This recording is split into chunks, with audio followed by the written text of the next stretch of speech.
Hello, welcome. Happy Monday. I'm Sandra Gumansing. Thank you for joining us on this edition of News 2. In our top story, Delegate to Congress Stacey Plaskett called a press conference Monday afternoon because of a development in how the federal government could bail out the heavily indebted Puerto Rican government. According to Plaskett, the measure lacks key needs of not just Puerto Rico, but other territories and could hamper the independence of the VI in making financial decisions. News 2's April Knight has more.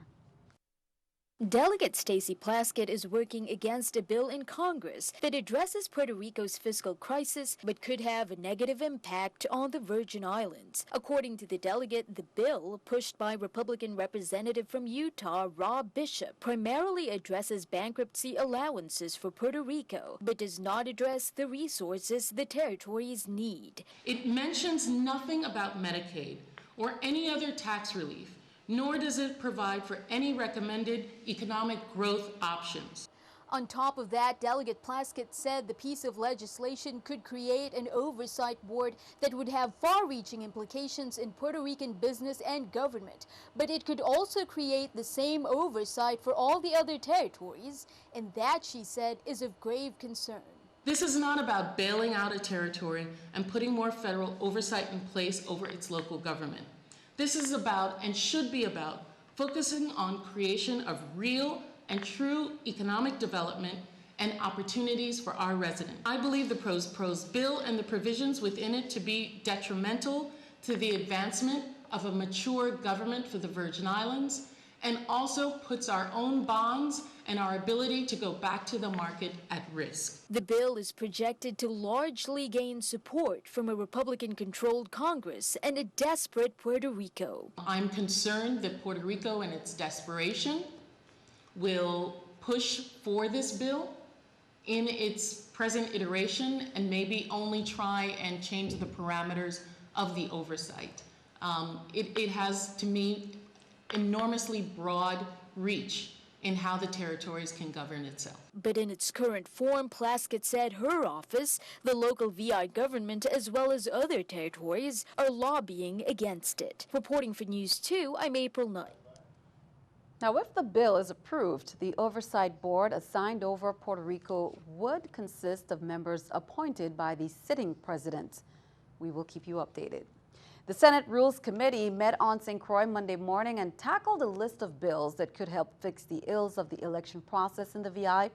Among those is a bill that would create a single 14-member election board, but some testifiers expressed concern about possible ties during board votes.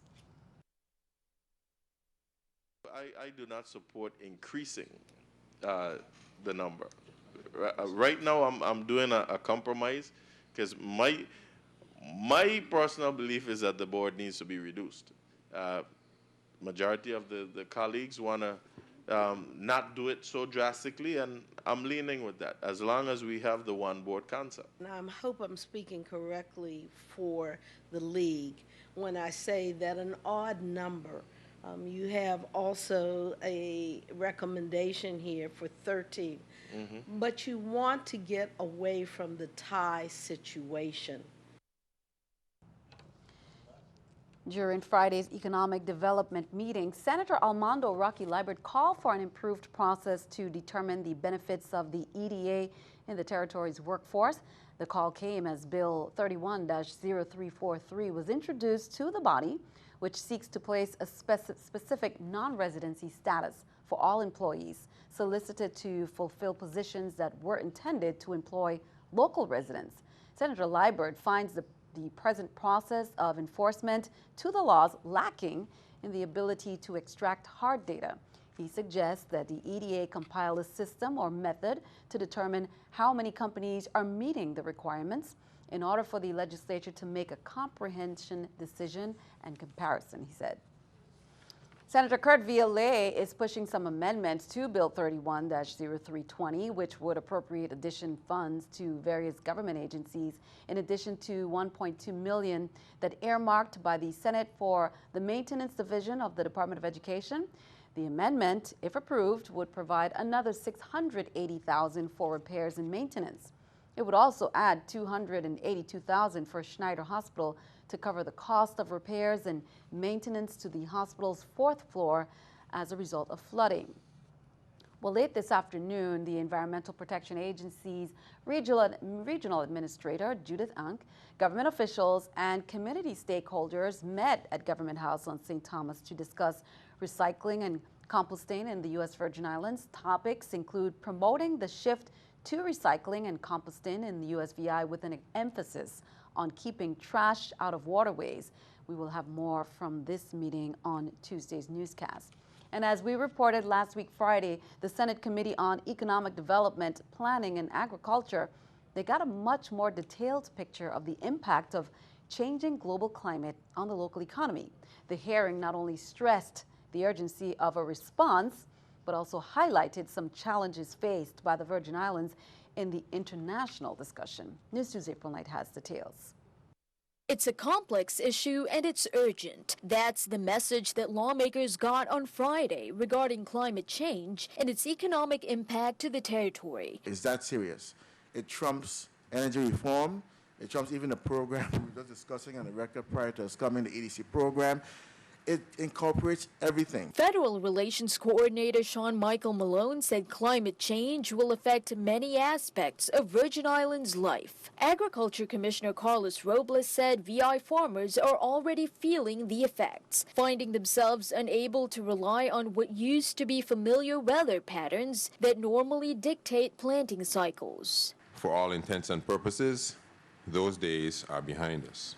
If the drought of 2015 was any indication as to what the future holds for the agriculture community in the Virgin Islands, then we must begin to immediately lay the groundwork for mitigating the effects of climate change on our present and future food and fiber producers. Senator Tregenza Roach was concerned about aid for residents who might need bigger cisterns for storing water in preparation for drier months. The Virgin Islands also faces another difficulty: additional challenges in participating in international discussions about climate change in light of being a U.S. territory. When we go, we're not sitting under our flag, we're sitting under the U.S. flag. And the challenge, as I try to work on this, is that if we're going as part of the U.S. delegation, we want to be involved from the beginning, not when we get there and people tell you what you're supposed to be doing. And that means somebody has to be dedicated to that effort. Reporting for NEWS2, I'm April Knight. And as we reported last week, the Virgin Islands was recently awarded an $800,000 grant to go toward research on the vulnerabilities of the territory in the face of rapidly changing climate. Reducing the use of pesticides in the Caribbean. Don't forget the one-day conference on integrated pest management if you have always wanted to learn. In light of all the discussions about safety, it is free and open to the public. It will be held on Tuesday, April 5th from 8:30 a.m. to 4:30 p.m. at the University of the Virgin Islands Albert A. Sheen Campus, Great Hall, St. Croix. It is co-sponsored by the EPA and DPNR, and attendees will learn from experts on how to reduce the use of pesticides and how to use sustainable solutions for pest control and the health issues associated with applying pesticides. There will also be a discussion on the Zika virus. St. Croix's WAPA facility is getting ready for a much-awaited event, the introduction of propane as a primary fuel source. This morning, a pre-commissioning meeting took place with WAPA, General Electric, and other stakeholders. Propane will be introduced for the first time on Tuesday, April 5th. It's a culmination of work that officially began in July 2013 when WAPA signed a contract with energy company Vital. Until this process is complete, safety measures will be observed, barricades will be installed, and traffic will be restricted in the area immediately surrounding the Richmond site. Motorists and pedestrians are asked to avoid the area. And as we mentioned, Florida USVI Poison Information Center Jacksonville staff, they are in the territory this week for the center's annual Poison Center Awareness Trip to provide free educational programs to several schools and healthcare organizations in the center's efforts to help keep the community poison safe. Well, today, Monday, April 4th, a health professions lecture was held at Schneider Regional Medical Center. Now on Tuesday, April 5th, an education awareness for middle high school, Charlotte Mali High School, 8:10 to 9:30 a.m. and St. Thomas East End Medical Center Corporation, 12 noon to 1 p.m. along with Tutu Park Mall, and then again at 4 to 5 p.m. Turn our attention overseas, and a couple of hundred migrants were shipped back to Turkey Monday as part of a European Union deal where anyone who crosses into Greece illegally will be sent back to Turkey. Diane Gallagher reports. Loaded onto these boats and shipped to a still unknown future. The first migrants deported under the controversial one-in, one-out plan between the European Union and Turkey reached Turkish shores Monday. Now, under this new deal, anyone who now crosses into Greece illegally will be deported back to Turkey. For every Syrian sent to Turkey under this plan, a vetted Syrian refugee currently living in Turkey will then be resettled somewhere within Europe, and Turkey will receive billions to support the migrants. The last agreement is a compromise that could work, provided that Turkey is going to cooperate according to the spirit and the letter of the agreement. Officials hope this will reduce the number of refugees arriving in an overwhelmed Greece. Arriving populations of migrants are much more than the whole population of the inhabitants of these islands. But more than 2.5 million Syrian refugees are already registered in Turkey, and a new Amnesty International report says the Turkish government is forcibly returning Syrians to their war-torn country, a charge Turkey has denied, but aid workers are still skeptical of the new deal. It's straightforwardly unlawful to send someone back, a refugee back to a country which there is a risk that they will then send them on to the country that they're fleeing from. Officials tell CNN that most of the roughly 200 refugees shipped out Monday were economic refugees, predominantly from Afghanistan and Pakistan. In Washington, Diane Gallagher. Meanwhile, keeping our eye on the economy, let's take a look at the stock market watch at the New York Stock Exchange.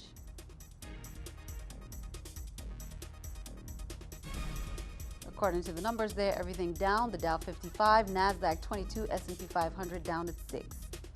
Coming up on News 2, many tuned in to see St. Croix and St. John featured on ABC station's Emmy Award-winning Rock the Park. The show aired Saturday, April 2nd, and another scheduled for April 9th.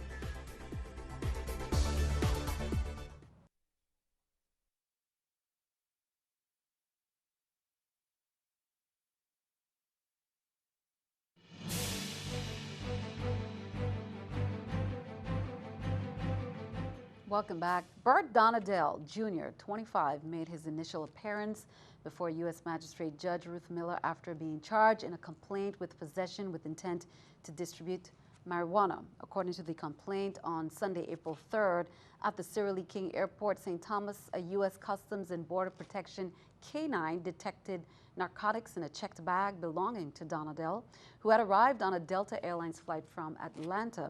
CBP officers examined the contents of the bag, resealed it, and placed it on the carousel for retrieval.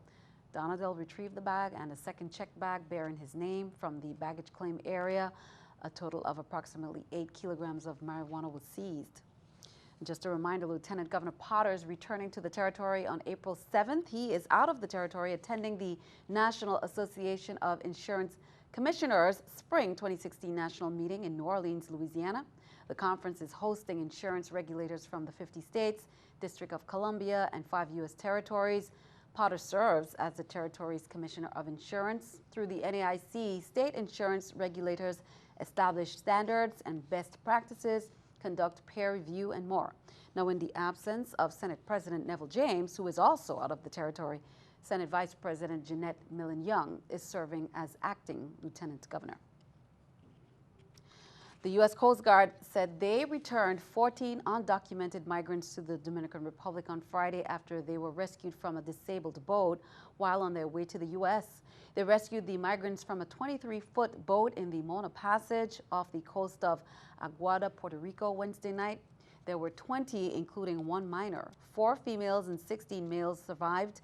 According to the Coast Guard, authorities in Puerto Rico received a cellular phone call from the disabled vessel, alerting them of the ongoing distress. There were 17 from the Dominican Republic and 3 from India. The U.S. Coast Guard did not return 3 men from Dominican Republic. Prosecutors are filing charges for attempted illegal re-entry into the U.S. Well, in recognition of National Robo Week, April 2nd to the 10th, and other STEM-related activities, events have been planned in the Virgin Islands school districts.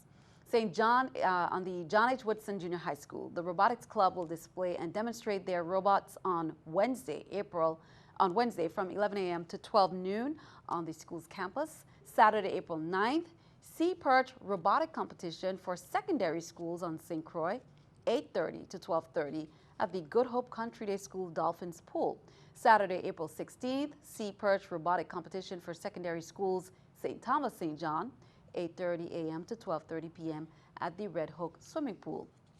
Gift Hill School on St. John is a partner school for the Island Green Living Initiative, and they have scheduled an in-school upcycling competition for April 7th from 2 to 3 p.m. And then Wednesday, May 18th, STEM Day Expo, Island Green Living Initiative Upcycling Exposition at UVI Sports and Fitness Center. Also, the Julius Sproul and Joseph Gomez schools and Ivani Dorican High School will have in-school upcycling competition. Those dates are on the screen that we're looking at right now. These are the STEM Fair related activities planned, and we will have more on the times and locations. The annual Man Up for Girls and the For Girls conferences will be held this week in the St. Thomas St. John School District. The theme of Man Up 2016 is Included, Involved, and Inspired. The theme of Junior High Middle School for Girls Only 2016 conference is We Know Who We Are, Designers Original. The theme of High School for Girls 2016, Excited, Encouraged, and Empowered. Now, there will be sessions where students dialogue with facilitators, lunch. All students will be served bag lunch and a bus schedule to and from the events. You can check out the Department of Education's website for more information. The Schneider Regional Medical Center received a much-needed gift from the Miracle Baby Support Foundation. The foundation donated a new radiant warmer valued at over $16,000 to the hospital's neonatal unit. Cleopatra St. John of the Royal Leicester Schneider Hospital neonatal unit said there is a 15% rate of premature births in the VI, and this will help considerably in the care of these infants. Radiant warmers are used to maintain the body temperature of newborn infants. Miracle Baby Support Foundation is a nonprofit organization formed in 2001 by parents who had premature infants who were transported off island to receive critical care needed to survive. Since that time, Miracle Babies has donated more than $150,000 in equipment. Well, be sure to mark this on your calendar. Senator Terrence Positive Nelson invites the public to participate in a commemorative ceremony in honor of former Governor Cyril Emmanuel King's Day, which would have been his 95th birthday, on Thursday, April 7th at 9 a.m. to 12 p.m. That commemoration will take place at the Kings Hill Cemetery, which is the Cyril E. King Mausoleum. And VI code states April 7th of each year, the birthday of Cyril Emmanuel King shall be observed as Cyril Emmanuel King Day in the Virgin Islands. King passed away in 1978 at the age of 57, although Governor King's death occurred midway through his tenure. 2 wreaths will be placed on the mausoleum, one for the governor and the other for his wife, who rests beside him. Well, many tuned in to see St. Croix and St. John featured on ABC station's Emmy Award-winning Rock the Park. That show aired Saturday, April 2nd, and if you missed it, another one scheduled for April 9th. The 2 half-hour episodes of the popular ABC station's program features everything related to America's national parks, featuring St. Croix and St. John. The hosts are Jack Stewart and Colton Smith. They explore St. Croix National Park locations, including Buck Island Reef National Monument, Salt River and Lagoon, and Fort Christian Verne. It broadcasted locally in the U.S. Virgin Islands Saturday on ABC Channel 14. The St. Croix Track Club Mustangs competed very well at the first AAJI qualifier for 14 to 19-year-old in Bayamon, Puerto Rico this weekend. The event hosts over 800 athletes in 2-year age groups. St. Track Club took 8 athletes, hoping to place in the top 8 in their 2 events to qualify for the finals in Ponce next month. Those athletes were Markela Moncherie, Anelia Ostry, Anika Benders, Crystal Gordon, Michaela Smith, Lamar Miller, Gregory Gibson, and Rodney Griffin. 5 of the Mustang placed top 8 in their 2 events. The most outstanding athlete was Rodney Griffin, who placed first in both of his events. Congratulations to the race club. Great race club. Job well done representing us in Puerto Rico. Well, be sure to stick around. We have much more straight ahead. We'll be right back.